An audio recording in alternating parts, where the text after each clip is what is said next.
জাতীয় আসরের দিকে লক্ষ্য রেখে এবার শুরু হবে ঘরোয়া ফুটবল মৌসুম। রাজ্য ফুটবল সংস্থার গভর্নিং বডির বৈঠকে এই রূপরেখা তৈরি হলো বুধবার।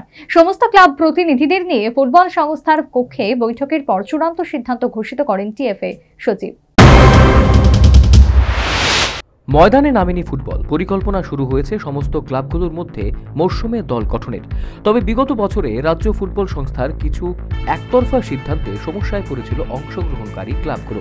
বিশেষ করে স্থানীয় ফুটবলারদের কোটা এবং বহির্রাজ্যের ফুটবলারদের কোটার পরিমাণ বাড়ানো এবং কমানোর সিদ্ধান্ত নিয়ে সরব হয়েছিল সমস্ত দলগুলো। তার জন্য প্রয়োজন হয়েছিল কিছু নিয়মকানুনের পরিবর্তনের, অর্থাৎ নতুন করে ফুটবলকে সাজিয়ে তুলতে রাজ্য ফুটবল সংস্থার কাছে দাবি জানিয়েছিল সমস্ত ক্লাবগুলো। বুধবার রাজ্য ফুটবল সংস্থার গভর্নিং বডি বৈঠকে এই সমস্ত রুলস পরিবর্তনের দাবি ওঠে এবং ক্লাব প্রতিনিধিদের উপস্থিতিতে বেশ নিয়ম পরিবর্তনের সিদ্ধান্ত নেই রাজ্য ফুটবল সংস্থা।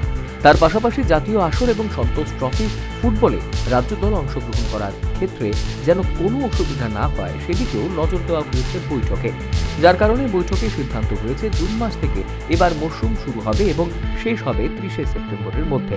বৈঠক শেষে এই সিদ্ধান্তের কথা ঘোষণা করেন রাজ্য ফুটবল সংস্থার সচিব অমিত চৌধুরী। ট্রফিতে বা ন্যাশনাল টিম পাঠাতে গিয়ে যাতে কোনো অসুবিধা না হয়, এবং সবচেয়ে বড় জিনিস অল ইন্ডিয়া ফুটবল ফেডারেশন একটা অ্যানুয়াল ক্যালেন্ডার তৈরি করছে।